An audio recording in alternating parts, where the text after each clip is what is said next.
할렐루야. 샬롬 환영합니다. 영상 예배, 온라인 예배 참석하시는 모든 분들 예수님의 이름으로 축복하고 사랑합니다. 제가 말씀 한 절을 읽고 사도신경 하시겠습니다. 예수께서 이르시되 내가 곧 길이요 진리요 생명이니 나로 말미암지 않고는 아버지께로 올 자가 없느니라. 아멘.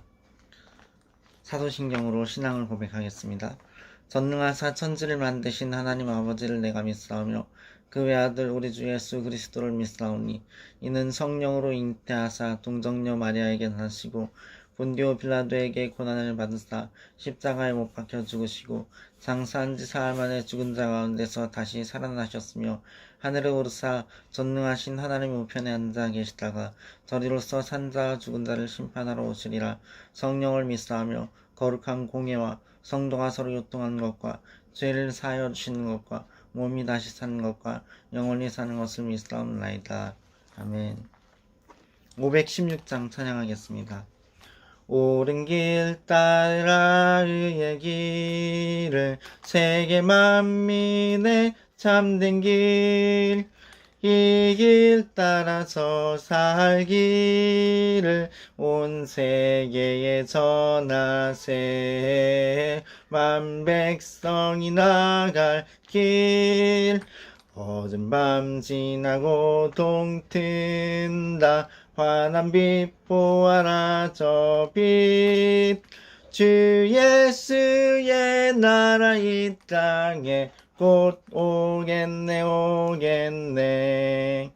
주 예수 따르라 승리의 주. 세계 만민이 나아갈 길과 진리요 참 생명. 내 창검을 부수고 다 따르라 화평왕. 어두운 밤 지나고 동뜬다. 환한 빛 보아라 저 빛. 주 예수의 나라 이 땅에 곧 오겠네 오겠네. 놀라운 이 소식 알리어라. 세계 만민을 구하려 내 주 예수를 보내신 참 사랑의 하나님. 만 백성이 따를 길, 어두운 밤 지나고 동튼다. 환한 빛 보아라 저 빛. 주 예수의 나라 이 땅에 곧 오겠네 오겠네. 고난길 헤치고 찾아온 길, 많은 백성을 구한 길.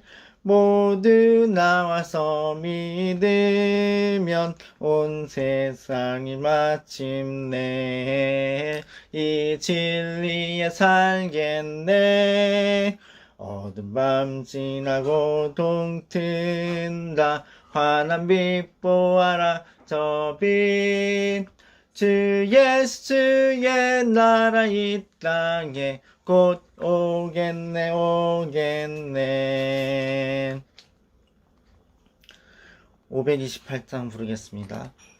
예수가 우리를 부르는 소리, 금성 부드러워. 문 앞에 나와서 사면을 보며 우리를 기다리네. 오라 오라 방황치 말고 오라. 죄 있는 자들아 이리로 오라. 주 예수 앞에 오라. 간절히 오라고 부르실 때에 우리는 지체하랴. 주님의 은혜를 외아니 받고 못 것들은 체하려나. 오라 오라 방황치 말고 오라. 죄 있는 자들아 이리로 오라. 주 예수 앞에 오라. 세월이 살같이 빠르게 지나 쾌락이 끝이 나고 사망의 그늘이 너와 내 앞에 둘리며 가리우네. 오라 오라 방황치 말고 오라. 죄 있는 자들아 이리로 오라. 주 예수 앞에 오라. 우리를 위하여 예비해 두신 영원한 집이 있어. 죄 많은 세상을 떠나게 될 때 영접해 주시겠네. 오라 오라 방황치 말고 오라. 죄 있는 자들아 이리로 오라. 주 예수 앞에 오라.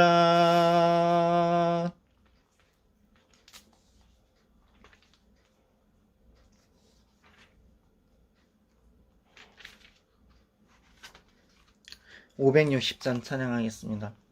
주의 발자취를 따름이 어찌 즐거운 일 아닌가. 맘의 맑은 하늘 열리고 밝은 빛이 비친다. 발자취를 따라가자 기쁜 마음으로. 발자취를 따라가자 찬송하며 즐겁게. 주의 발자취를 따름이 어찌 행복한 일 아닌가. 맘의 악한 생각 사라져 밝은 마음 싹 든다. 발자취를 따라가자 기쁜 마음으로. 발자취를 따라가자 찬송하며 즐겁게. 주의 발자취를 따름이 어찌 든든한 일 아닌가. 맘의 두려움은 사라져 새로운 힘 솟는다. 발자취를 따라가자 기쁜 마음으로. 발자취를 따라가자 찬송하며 즐겁게. 아멘. 595장 찬양하겠습니다. 나 맡은 본분은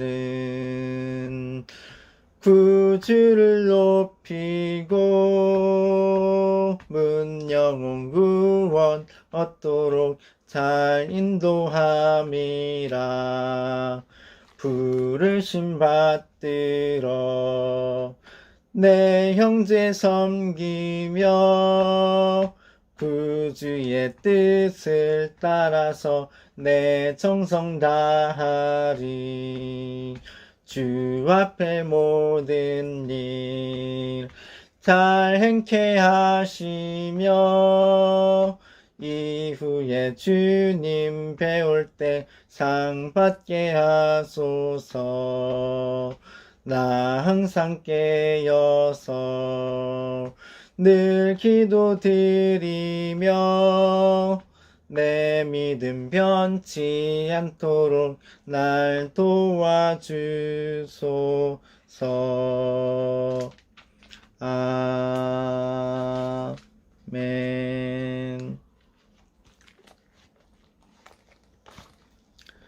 하나님께 잠시 제가 대표로 기도드리고 말씀을 보겠습니다.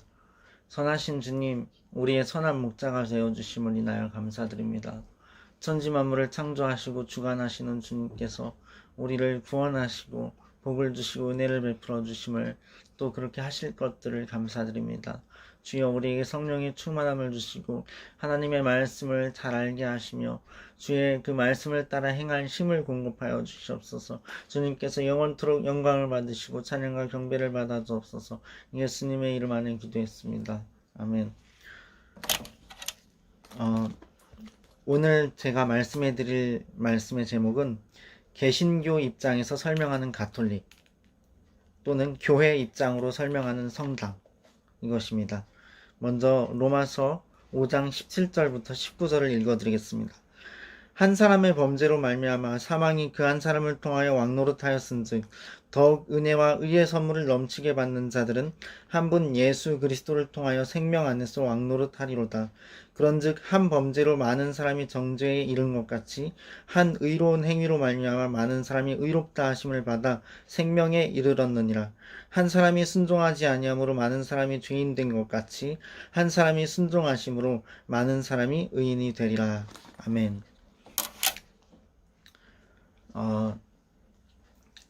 기독교라고 하는 단어가 있죠.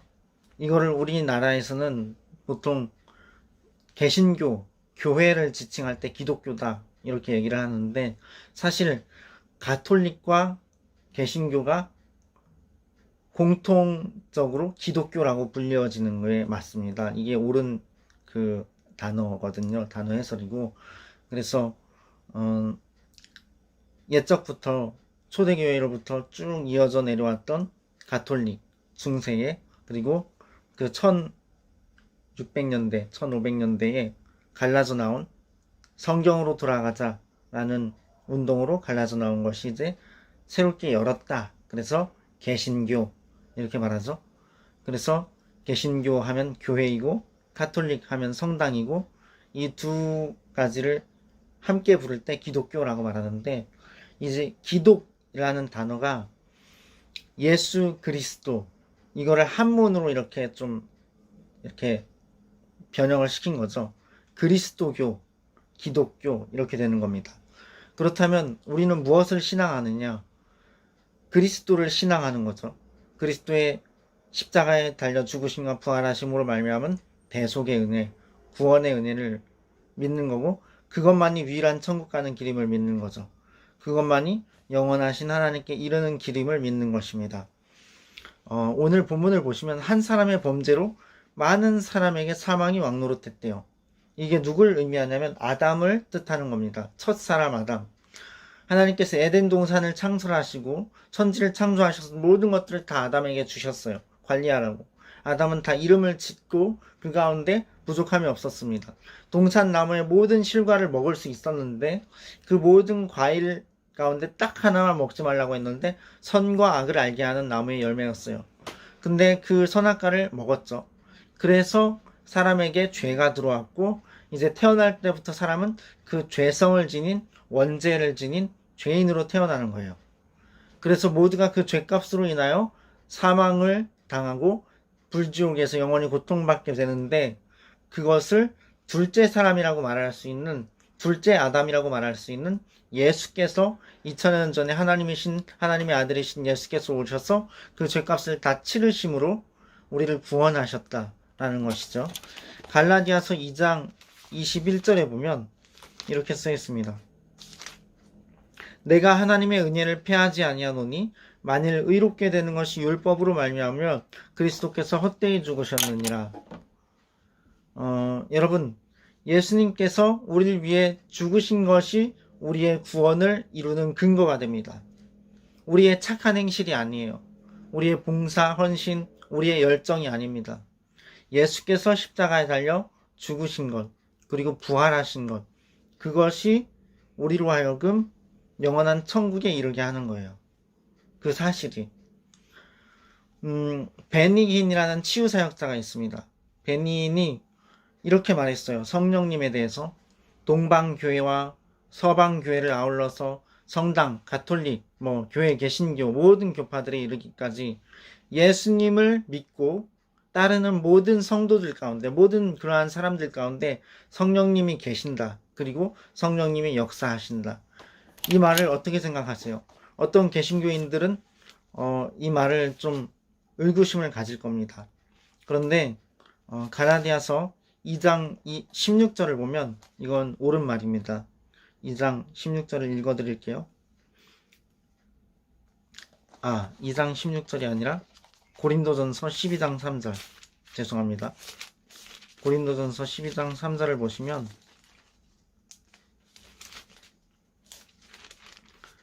그러므로 내가 너희에게 알레노니 하나님의 영으로 말하는 자는 누구든지 예수를 저주할 자라 하지 아니하고 또 성령으로 아니하고는 누구든지 예수를 주시라 할 수 없느니라. 하나님의 성령이 계시기 때문에 예수님을 주님이십니다 라고 고백할 수 있는 거예요. 그러니까 동방교회나 서방교회나 가톨릭이나 개신교나 모든 교파들이 예수님을 주인이라고 고백하고 있죠. 예수님 나의 주이십니다. 예수님 나의 구주이십니다. 이게 신앙 고백의 핵심이고 그 토대란 말이죠. 그러므로 성령님께서 계신 거예요. 예수를 주시라 할 수 없거든요. 성령님이 안 계시면. 근데 성령님께서 그렇게 하시는 거예요. 예수님의 주이십니다 라고 고백하도록. 이제 그런데 우리가 분명히 해야 될 것은 이제 교회, 개신교와 가톨릭 성당과의 차이점이 있어요. 아주 중요한 차이점, 교리상의 차이점. 그게 뭐냐면 갈라디아서 2장 16절에 나와 있는 내용인데 사람이 의롭게 되는 것은 율법의 행위로 말미암음이 아니요 오직 예수 그리스도를 믿음으로 말미암는 줄 알므로 우리도 그리스도 예수를 믿나니 이는 우리가 율법의 행위로서가 아니고 그리스도를 믿음으로써 의롭다함을 얻으려 함이라. 율법의 행위로서는 의롭다함을 얻을 육체가 없느니라. 이렇게 되어 있어요. 그러니까 갈라디아서 2장 16절에 말하는 내용이 뭘 말하냐면 예수님을 믿음으로 하나님께서 그 믿음을 의롭다고 여기시고 하나님의 자녀 삼아주시고 영원한 천국에 이르게 하신다는 거예요. 그런데 가톨릭 같은 경우는 예수님을 믿는 믿음 더하기 우리의 착한 행실이 선행이 더하여져서 그것이 하나님께서 옳다 여기시고 천국에 들어가는 조건이 된다라는 거죠. 이게 차이점이에요. 개신교는 오직 믿음을 얘기합니다. 근데 성당 가톨릭은 믿음과 행실 이걸 얘기해요. 예, 그렇습니다. 그것이 큰 차이점이에요. 그래서 이제 몇 가지를 제가 말씀드릴 건데 차이점을 첫 번째 미사의 개념과 개신교 예배의 개념의 차이점, 두 번째 성찬, 개신교의 성찬과 가톨릭의 성체 모시는 것, 그 차이점, 세 번째 사제와 목사의 차이점, 네 번째 성경이냐 아니면 교황이냐 그거의 차이점, 이걸 말씀드릴게요. 마지막으로 그리고 하나님의 자녀된 권세 안에 하나님께서 천국에 들여보내실 증명서로 성령을 주신 그 은혜 가운데 우리가 고백할 수 있는 신앙 고백을 말씀드릴게요. 먼저 미사의 개념, 히브리서에도 말씀하였듯이 예수님께서 십자가에 달려 죽으신 것, 부활하신 것, 그것은 더 이상의 어떤 희생이 필요하지 않은 속죄를 이루시는 거예요. 말하자면 히브리서 9장 26절에 보면 그리하여 그가 세상을 창조한 때부터 자주 고난을 받았어야 할 것이로되 이제 자기를 단번에 제물로 드려 죄를 없이 하시려고 세상 끝에 나타나셨느니라. 구약시대 그리고 신약시대가 있죠. 예수님이 이 땅에 이스라엘 땅 2000년 전에 오신 그때부터 예수님이 33년 사시고 사역하시고 십자가를 지시고 부활하시고 승천하셨죠. 승천하신 그때로부터 이제 마지막 때예요. 승천하신 그때로부터 이제 우리는 마지막 때를 살고 있는 거예요. 그런데 예수님께서 단번에 드려지셨다.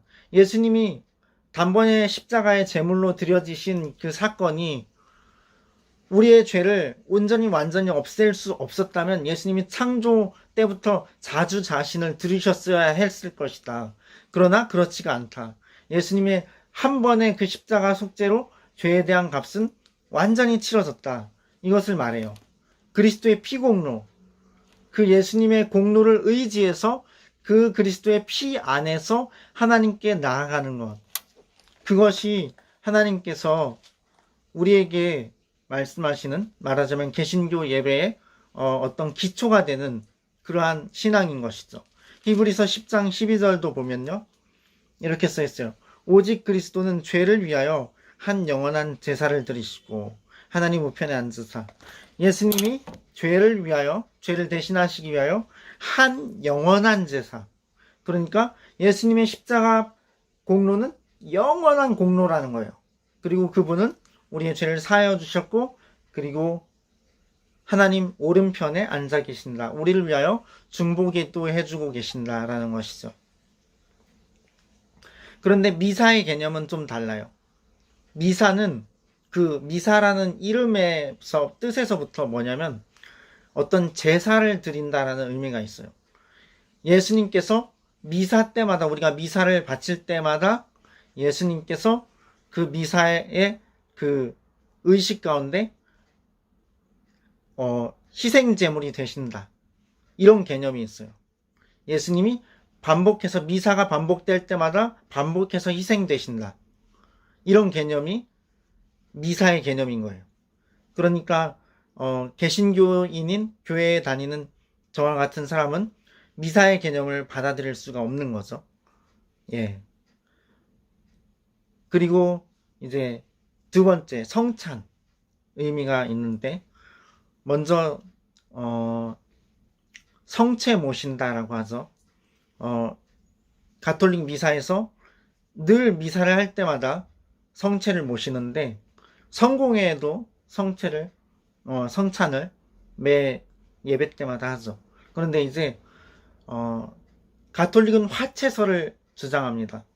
그게 뭐냐면 성체라고 하는 떡, 예수님의 몸, 주님의 몸입니다 하면서 주시는 그 떡, 그리고 예수님의 피라고 말하는 포도주 잔은 이제 생략하는지 돌리지를 않는데, 그 포도주 잔과 포도주와 그 떡이 성체 모실 때 미사의 그 시간에 실제로 예수님의 몸과 예수님의 피로 바뀐다 라고 하는 게 화채설이에요. 화채설. 그게 가톨릭의 교리이죠.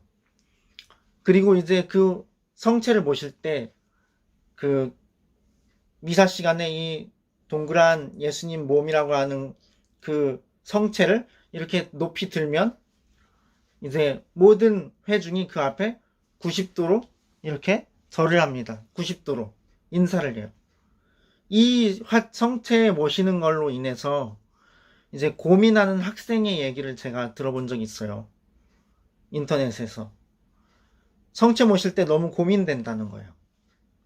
왜냐면 만약에 이 몸이, 이 화채설의 성체가 정말 예수님이 아니면, 예수님의 몸으로 바뀐 게 아니라면 예수님께 절하는 게 아니고 그냥 떡에다가 대고 절하는 거잖아요. 그거는 우상숭배가 되는 거죠. 우상숭배는 하나님이 제일 싫어하시는 거예요.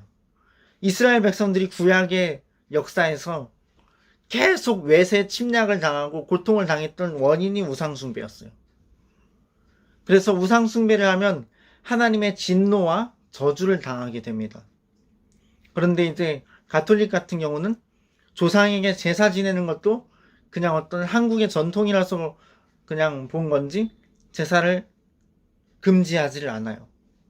근데 하나님 분명히 다른 신에게 절하지 말고 예배하지 말라고 하셨습니다. 하나님께만 예배하라고 하셨어요. 하나님만 높여드리고 하나님만 경배하라고 하셨습니다. 근데 이제 성찬에 볼게요. 성찬의 의미를 볼게요. 개신교회, 교회의 성찬.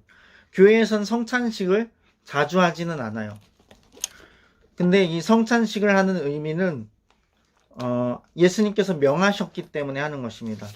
누가복음 22장 19절에 보면 예수님께서 나를 기념하라 그러셨어요. 22장 19절. 또 떡을 가져 감사기도 하시고 떼어 그들에게 주시며 이르시되 이것은 너희를 위하여 주는 내 몸이라. 너희가 이를 행하여 나를 기념하라 하시고, 예수님 이렇게 기념하라. 성찬을 통하여서 예수님의 십자가를 기념하라 이렇게 말씀하셨어요. 마태복음 26장 26절부터 28절도 말씀하시기를, 그들이 먹을 때 예수께서 떡을 가지사 축복하시고 떼어 제자들에게 주시며 이르시되 받아서 먹으라. 이것은 내 몸이니라 하시고, 또 잔을 가지사 감사기도 하시고 그들에게 주시며 이르시되 너희가 다 이것을 마시라. 이것은 죄사함을 얻게 하려고 많은 사람을 위하여 흘리는 바 나의 피 곧 언약의 피니라. 이렇게 말씀하셨어요. 그래서 떡이 카스테라 같은 걸로 하기도 하는데 그 당시 이스라엘의 주식이에요. 빵, 누룩 들어가지 않은 어떤 빵 같은 거, 이스트가 없는 그 떡이 예수님의 몸을 상징하고 포도주가 예수님의 피를 상징한다. 이게 성찬식인데, 이제 성찬식에 대해서 그 떡과 피에 대한 개념이 개신교에서는 두 가지가 있어요. 종교개혁자 츠빙글리의 개념은 기념설. 그냥 예수님이 기념하라 하셨으니까 떡과 피를 갖고 기념하는 것이다. 그 다음에 칼빈, 종교개혁을 성문화한 천재 칼빈은 영적 임재설을 얘기해요. 떡과 피에 실제로 영적으로 예수님께서 임재하신다. 여러분은 어떤 쪽을 보십니까? 보통 많은 개신교회는 영적 임재설을 택합니다. 그래서 성찬과 성체에 모시는 것과의 차이를 조금 말씀드렸고요. 우상숭배에 대한 얘기가 나왔는데, 이제 마리아에게 기도한다든지 성인들에 대해서 기도한다든지 어떤 절한다든지 이런 것도 우상숭배입니다. 왜냐하면 마리아도 그렇고 성인들도 그렇고 훌륭한 신앙인이었어요. 마리아도 예수님 잉태될 거다 성령으로 그랬을 때 주의 계집종이 오니 말씀대로 이루어지이다. 하나님의 말씀을 믿은 훌륭한 신앙인이었어요. 마리아도. 그리고 자신의 몸을 빌어 태어나신 예수 그리스도께서 하나님이시고 메시아이심을 믿었어요. 육신으로는 어머니였지만 피조물이고 예수님은 창조주란 걸 믿었어요. 그러나 피조물에 불과한 마리아였다는 사실입니다. 성인들도 마찬가지예요. 성인들이 정말 훌륭한 삶들을 사셨습니다. 정말로 절제하고 정말 기품이 있고 품이 있는 인격이 있고 기도로 생활하고 성경을 지키려고 노력하고 훌륭한 삶을 사신 사람들이지만 그들은 피조물이에요. 인간이에요. 사람에 불과하다는 거죠. 경배의 대상이 아니라는 것입니다. 기도의 대상이 아니라는 거예요. 오직 기도는 너희가 무엇이든지 내 이름으로 구하면 이루리라. 예수님의 이름으로 구해야 되는 거예요. 예수님의 십자가 피공로를 의지해서 하나님 아버지께 구해야 되는 거예요. 성령 안에서 그렇게 기도해야 되는 거예요. 그것이 올바른 것입니다. 그것을 잊지 말아야 돼요. 그래서 이 정도 성찬에 대한 이야기를 말씀드리고, 세 번째, 사제와 목사의 차이. 에베소서 4장 11절을 보시면요, 이렇게 되어 있습니다. 그가 어떤 사람은 사도로, 어떤 사람은 선지자로, 어떤 사람은 복음 전하는 자로, 어떤 사람은 목사와 교사로 삼으셨으니, 이렇게 말씀해요. 목사라는 직책이 성경에 써 있어요.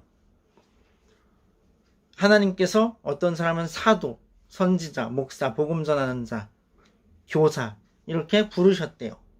하나님께로부터의 콜링인 거예요.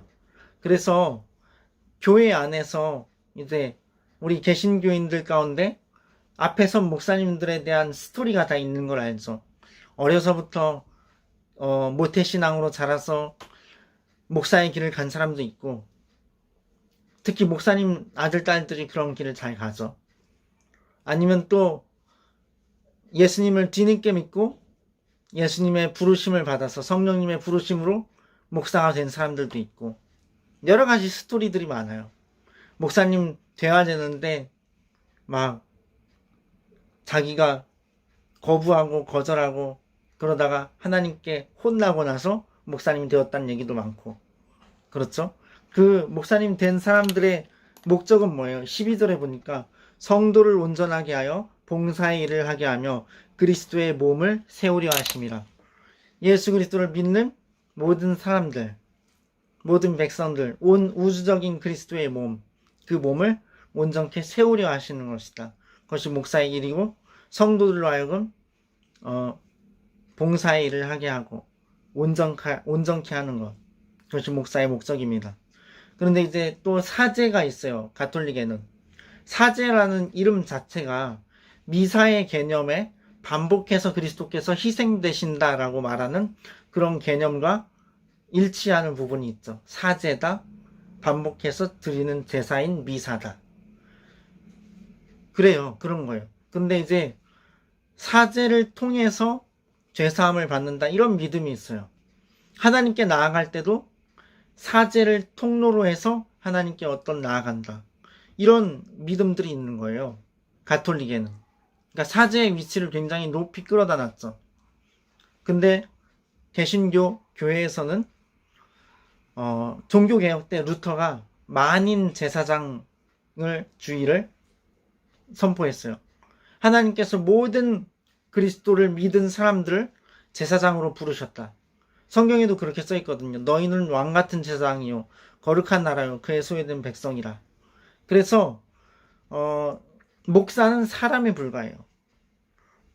골로새서를 볼까요? 골로새서에 보면 이런 얘기가 있어요. 16절, 3장 16절에 그리스도의 말씀이 너희 속에 풍성히 거하여. 하나님의 말씀이 모든 성도된 평신도와 목회자 안에 풍성히 거하여 그 결과가 모든 지혜로 피차 가르치며 권면하고. 모든 지혜로, 평신도는 평신도 나름의 지혜가 있어요. 그들이 삶의 현장에서 겪는 것들, 생활 가운데서 아는 것들, 하나님과 동행하는 가운데 얻은 지혜가 있어요. 목회자는 목회자대로 지혜가 있어요. 하나님의 말씀이 그 안에 거하면 그가 목회에 집중함으로, 기도와 말씀 전하는 것에 전무함으로 그에게 주어지는 지혜가 있어요. 근데 그 지혜로 피차 가르치래요. 성도가 성도를, 목회자가 평신도를, 평신도가 목회자를, 그리고 목회자가 목회자를. 그냥 아무튼 누가 됐든 예수 그리스도 안에 말씀이 풍성히 거하여서 성령이 계신 그 모든 사람들이 서로 피차 가르치라는 거예요. 리더만, 목회자만 가르치는 게 아니라 모두가. 그리고 또 시와 찬송과 신령한 노래를 부르며 감사하는 마음으로 하나님을 찬양하고 라고 하죠. 이제 어떤 예배의 순서를 지키는 것이 중요한 게 아니라 감사함으로 시와 찬송과 아름다운 노래로 하나님께 나아가는 것이 중요하다는 거죠. 하나님의 어떤 임재 안으로, 하나님의 회개케 하심 안으로, 하나님의 존전으로, 하나님과의 어떤 영적인 엔카운터가 일어나는 그러한 예배 가운데 나아가는 것이 중요하다는 거죠. 그래서 저는 개인적으로 볼 때 어떤 의식과 순서를 지키는 예배보다는 굉장히 현대적인 사운드냐 아니면 클래시컬한 그런 사운드냐 하는 게 중요한 게 아니라 정말 우리가 전심을 다해서 마음과 뜻과 힘과 정성을 다해서 하나님께 나아가는 그러한 예배가 중요한 것이다. 그것이 더 성경적이다 라고 생각을 합니다. 근데 이제 고해성사라는 것은 사제에게 자신의 죄를 고백하는 거잖아요. 가톨릭에 고해성사를 해요. 근데 이게 성경에 없는 건 아니에요. 말하자면 야고보서 5장 16절에 보면 그러므로 너희 죄를 서로 고백하며 병이 낫기를 위하여 서로 기도하라. 의인의 간구는 역사하는 힘이 큼이니라. 이렇게 말씀하고 있어요. 그러니까 서로 죄를 고백하라는 말씀도 있고 이건 좀 주의해서 분별하여서 적용해야 될 부분이긴 하지만 고해성사 사제한테 고백하는 게 이 성경 구절에 의하면 맞는 걸 수도 있어요. 그런데 중요한 건 꼭 사자한테만 고백해야 죄가 사함받느냐. 그거는 이단적인 사상이란 거예요. 하나님은 우리 자신이 성전이 되게 하셨어요. 하나님이 새 영을 부으시고 부드러운 마음을 주시고 에스겔 선지자가 예레미야 선지자가 구약에 이미 예언했듯이 요엘 선지자가 이미 예언했듯이 모든 육체에게 하나님의 영을 부어주신다고 했어요. 그리고 우리 안에서 함께 사시는 거예요. 성령님이 하나님께서. 이건 엄청나게 파격적인 일이죠. 우리 안에서 하나님이 함께 사심으로 우리의 몸이 하나님이 계신 성전이에요. 그러므로 우리가 하나님께 직접 나아갈 수 있는 거예요. 우리 안에 계신 성령님, 그 근거가 예수님의 십자가 공로이기 때문에 그 피를 의지해서 요한일서 9장 1장 9절에 보면 만일 우리가 우리 죄를 자백하면 누구한테? 하나님한테 자백하면 그는 미쁘시고 믿을만 하시고 의로우사 우리 죄를 사하시며 우리를 모든 불의에서 깨끗하게 하실 것이요. 이 약속의 말씀을 보세요. 구약 시대에도 느헤미야 또 다니엘 이런 사람들이 자신과 자신의 조상의 죄를 하나님 앞에 직접 나아가서 대신 회개하며 하나님께 기도했어요. 그리고 응답을 받았어요. 신약 시대에도 하나님께 직접 나아갈 수 있는 거예요. 죄사함을 하나님께 직접 나가서 고백해서 사함을 받는 거예요. 그래서 고해성사로만 사함을 받아야 된다라고 말한다면 그것은 잘못된 것이라는 것입니다. 그리고 이제 네 번째로 성경이냐 교황이냐 이 얘기를 하려고 해요. 먼저 결론적으로 말씀드리면 개신교 교회에서는 성경을 가장 높은 위치에 두어요. 성경이 모든 이론과 사상과 철학과 가르침의 위에 있다. 왜? 하나님의 말씀이니까. 성경에 보면 하나님의 말씀은 온 우주가 사라져도 영원히 있을 것이라고 말씀해요. 풀은 마르고 꽃은 시드나 주의 말씀은 영영이 서리라. 그래요. 그래서 목사의 가르침도 틀리면 성경에 따라서 교정을 받아야 돼요. 근데 이제 가톨릭 그 성당에서는 교황의 권위가 성경보다 위에 있어요. 그래서 교황이 성경이 잘못됐다고 판단하면 성경도 고칠 수 있다. 이것이 가톨릭의 교리예요. 가톨릭 성당의 교리. 이게 어디서 나왔냐면 마태복음 16장에서 나왔어요. 베드로의 고백인데 마태복음 16장 13절부터 19절의 얘기가 있는데요. 좀 기니까 제가 풀어 설명을 드리면 예수님께서 제자들을 불러놓고 사람들이 나를 누구라 하니? 그러셔요. 예수님께서. 그랬더니 제자들이 어떤 사람은 세리요한이라고 하고요. 어떤 사람은 엘리야라고 하고요.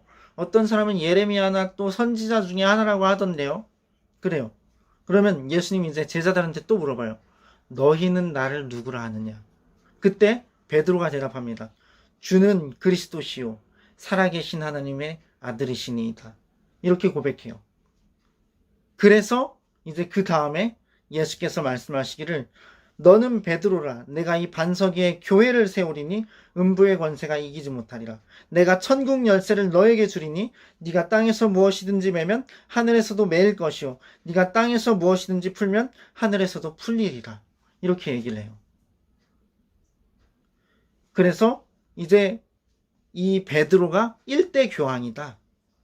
그 베드로 이후 2대 교황, 3대 교황, 4대 교황 이렇게 쭉 온 교황들의 그 반석 위에 교회, 가톨릭 교회가 세워져 있고 이것이 음부의 권세가 이기지 못하는 교회이고 그리고 천국 열쇠를 교황이 가지고 있다. 그래서 성경도 바꿀 수도 있고 이렇게 교리가 되는 거예요.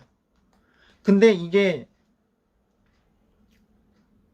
어폐가 있는 건 그 이후 구절들을 보면요. 지금 19절까지 봤는데 23절에 보면 예수님이 똑같은 그 베드로한테 뭐라고 말씀하시냐면 사탄아 내 뒤로 물러가라 그러셔요. 너는 나를 넘어지게 하는 자로다. 네가 하나님의 일을 생각하지 아니하고 도리어 사람의 일을 생각하는도다. 이렇게 말씀하셔요. 똑같은 베드로인데. 그럼 교황이 천국 열쇠를 가지고 교회의 반석이면서 동시에 사탄입니까? 말이 안 되는 거죠. 그러니까 예수님께서 베드로에게 천국 열쇠와 반석의 교회를 세우리라 말씀하신 이것은 그리스도에 대한 고백, 신앙의 고백 위에 교회를 세우겠다고, 그리고 그 신앙의 고백을 한 사람 자체가 교회요 성전이라는 것을 말씀하신 거예요. 우리 각 사람들 성도로 부름받은 사람들이 에클레시아, 세상으로부터 하나님의 부르심을 입어서 모인 교회라는 공동체를 이룬, 그리고 우리 각자가 교회로 존재하는, 왜 교회입니까? 왜 교회이고 성도예요? 예수님이 주님이라고 고백하고 예수님이 그리스도시요 하나님의 아들이시라고 고백하면 믿기 때문에. 17절에 예수님이 이렇게 말씀하셔요. 예수께서 대답하여 이르시되 바요나 시몬아 네가 복이 있도다. 이를 네게 알게 하니는 혈육이 아니요 하늘에 계신 내 아버지시니라. 이렇게 말씀하신 거예요. 하나님께서 우리에게 믿음을 선물로 주셔서 예수님이 주인이시고 예수님이 그리스도이시고 하나님의 아들이심을 믿게 하셨다. 그 너 자체 위에 교회를 세울 테니까 음부의 권세가 이기지 못할 거다. 천국 열쇠를 너에게 줄 거다. 네가 땅에서 풀면 하늘에서 풀리고 땅에서 매면 하늘에서 매일 것이다.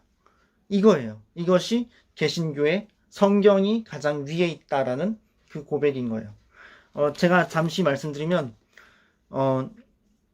베드로가 사탄아 뒤로 물러가라는 말씀을 왜 들었냐면, 예수님이 이제 예루살렘에서 장로들, 대제사장들, 서기관들에게 많은 고난을 받고 십자가에 달려 죽으실 것을 말했거든요. 그랬더니 이제 인간적으로 베드로가 주님 안 됩니다. 그런 일이 절대로 주님 예수님께 미치지 않을 겁니다. 이렇게 막으니까 예수님이 그때 사탄아 물러가라. 너는 나를 넘어지게 하는 자로다. 네가 하나님의 일을 생각 안 하고 사람의 일을 생각하는도다. 그렇게 말씀을 하신 거예요.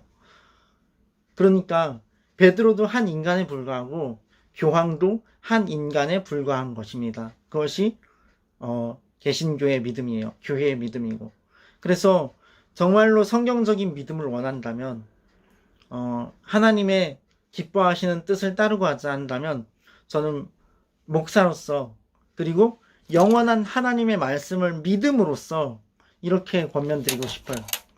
정말 제대로 된 그리스도의 반석 위에 선 온전한 교회로 하나님께서 성령을 주셨으니까 그 내주하시는 성령님의 인도를 잘 따라서 기도하고, 성당의 어떤 인간적인 그런 부분들보다는 하나님의 일을 생각함으로 정말 교회 가운데, 개신교회 가운데 나와서 새롭게 신앙을 시작하면 좋겠다, 이런 생각을 합니다. 작은 교회보다는 큰 교회로, 왜냐하면 그 예배의 형태가 정말 하나님을 만나고 인격적으로 하나님과 교제하기에 좋은 그런 많은 온전함들이 큰 교회들에 많이 있기 때문에, 물론 제가 개인적으로 또 이렇게 사람들에 대해 생각해 볼 땐 프로테스탄트라고 하잖아요. 개신교를, 교회를. 그래서 프로테스탄트 뜻이 뭐냐면 저항자라는 뜻이거든요. 불의에 저항하고 악에 저항하고. 그러니까 개신교회 사람들은 좀 전투적이에요. 막 부수고 파괴하고 또 새로 심고 건설하고 그래요. 저항자. 그래서 적극적으로 사회에서 활약하고 활동하고 목소리를 내고 정치에 참여하고, 이 개신교인들의 특징입니다. 근데 이제 가톨릭 교인들은 좀 이제 예수님을 주로 고백한 분들이니까 그 안에 성령님이 계셔요. 그리고 천국 유업을 받을 증거로 성령님이 계신 거예요. 그렇지만 이제 그분들의 어떤 부분들이 제가 볼 땐 비성경적이다 이거죠. 근데 이제 가톨릭의 좀 특징들은 제가 겪어본 바로는 인내하고 말없이 봉사하고 참소하는 것과는 거리가 멀고, 이렇게 굉장히 온유하고 온순하고 그런 부분들이 가톨릭 성당에 계시는 그러한 다니시는 분들의 특징이 아닌가 싶어요. 예를 들어서 필리핀에서 두테르테 대통령이 막 마약 사범들을 다 사형에 처했잖아요. 그러니까 가톨릭 신부님들이 나와갖고 막 저항하고 마약 사범들 사형시키지 말라고. 왜냐하면 예수님의 이름으로 그들을 변화시킬 수가 있거든요. 근데 그대로 죽으면 지옥 가는데 그걸 볼 수가 없어. 그러니까 막 신부님들이 나와서 막 시위하고 그 권력자 앞에서도 두려워하지 않고 정말 생명을 사랑하고 아름다운 모습이라고 생각을 합니다. 그런데 이제 절대로 자꾸만 들어서 죄송하지만 저보다 위에 있는 이 성경이 단죄하고 있는 부분들에 대해서 고쳐야 한다. 용납할 수 없는 부분들이 있다라는 거죠. 그래서 이제 저는 이제 제가 말씀드린 것들의 마무리를 로마서의 고백을 통해서 하기를 원합니다. 로마서 8장에 보면요, 이렇게 써 있습니다. 이것이 모든 여러분과 저에게 향하신 주님의 말씀이라고 믿어요. 모든 성경이 하나님의 감동으로 된 것입니다. 이 말씀도요. 내가 확신하노니 사망이나 생명이나 천사들이나 권세자들이나 현재일이나 장래일이나 능력이나 높음이나 깊음이나 다른 어떤 피조물이라도 우리 주 그리스도 예수 안에 있는 하나님의 사랑에서 끊을 수 없으리라. 아멘. 천국에 들어갈 증거로 성령님께서 우리 안에 계시고 하나님의 자녀된 권세를 우리는 지녔습니다. 이 말씀, 하나님의 말씀, 그 말씀이 말하기를 장래일도, 과거일도, 현재도, 그리고 모든 피조물도, 사탄도, 그 졸개들도 우리를 향한 하나님의 사랑을 끊을 수 없답니다. 하나님의 그 사랑은 영원한 천국을 주시는 것이고 이 땅에서 그 천국의 예고편을 누리며 사는 것입니다. 하나님께 찬양과 경배와 영광을 올려드립니다. 제가 기도하겠습니다. 살아계신 하나님, 이 영상 온라인 예배에 참여한 또 설교를 들은 모든 사람들과 저에게 성령의 충만함으로 임하여 주시고 우리의 평생에 주님을 찬양하며 주님께 감사하게 하소서. 하나님의 말씀인 이 성경을 정말로 우리가 집중하고 초점을 맞춰 잘 알게 해주시고 훌륭한 신앙생활, 훌륭한 기도생활 잘 할 수 있도록 주님의 부르심 가운데 하나님의 지혜로우신 한 걸음 한 걸음 인도하신 가운데 하나님 이루어 주시고 인도하여 주옵소서. 정말 영원한 천국에 썩지 아니할 양식을 위하여 일함 가운데 영원한 천국에 상급을 쌓는 현명한 인생이 되게 하여 주옵소서. 하나님을 경외하며 이웃을 사랑하는 저희가 되게 하소서. 우리 자녀 후손 대대로 하나님을 경외하고 오직 여호와만을 섬기는 복된 사람들, 가문들 되게 하옵소서. 예수님의 이름 안에 기도했습니다. 아멘. 하나님께서 우리와 우리의 관계된 모든 것을 완전케 하실 것입니다.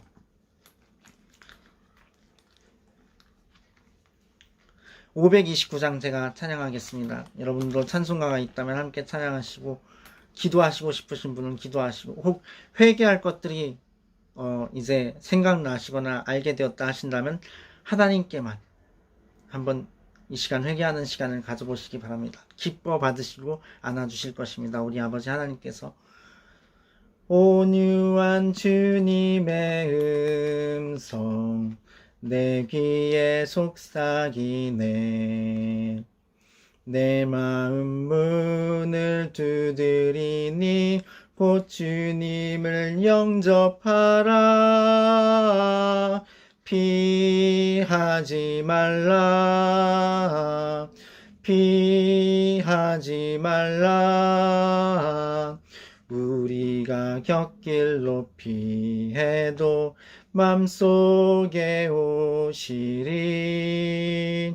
심판날 당할 때 주님을 너 맞을 준비해. 맘속에 주님을 영접하라. 주 영접하라. 사랑의 주 예수 친히 이 땅에 내려오사 문 밖에 서서 기다리니 참 놀라운 사랑이라. 피하지 말라. 피하지 말라. 우리가 곁길로 피해도 맘속에 오시리. 심판날 당할 때 주님을 너 맞을 준비해. 맘속에 주님을 영접하라. 주 영접하라. 주님이 부르는 음성 널 받아주시나니 회개한 내게 임하시어 끝까지 널 도우시네. 피하지 말라 피하지 말라 우리가 곁길 높이 해도 맘속에 오시리 심판날 당할 때 주님을 너 맞을 준비해 맘속에 주님을 영접하라 주 영접하라 주님의 은혜를 받고 너 주를 영접하라 마음문 활짝 열어놓고 너 주님을 영접하라 피하지 말라 피하지 말라 우리가 곁길 높이 해도 맘속에 오시리 심판날 당할 때 주님을 너 맞을 준비해 맘속에 주님을 영접하라 주 영접하라 주님이 부르는 음성 널 받아주시나니 회개한 내게 임하시어 끝까지 널 도우시네 피하지 말라 피하지 말라 우리가 곁길 높이 해도 맘속에 오시리 심판날 당할 때 주님을 너 맞을 준비해 맘속에 주님을 영접하라 주 영접하라